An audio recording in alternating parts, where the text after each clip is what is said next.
الله الرحمن الرحيم.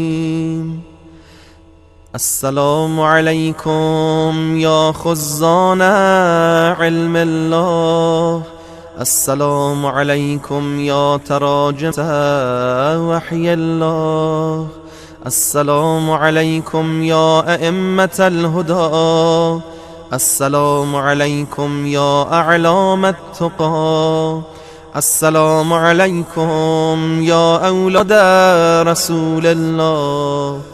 أنا عارف بحقكم، مستبصر بشأنكم، معاد لأعدائكم، موال لأوليائكم.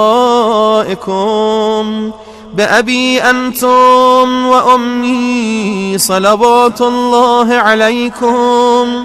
اللهم إني أتوالى آخرهم كما تواليت أولهم، وأبرأ من كل وليجة دونهم، وأكفر بالجبت والطاغوت واللات والعزى.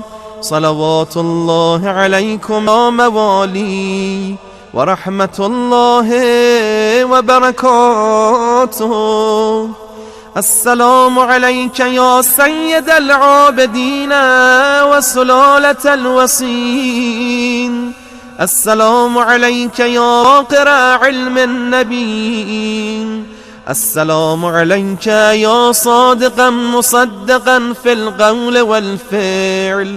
يا موالي هذا يومكم وهو يوم الثلاثاء، وأنا فيه ضيف لكم ومستجير بكم، فأضيفوني وأجيروني بمنزلة الله عندكم وآل بيتكم الطيبين الطاهرين.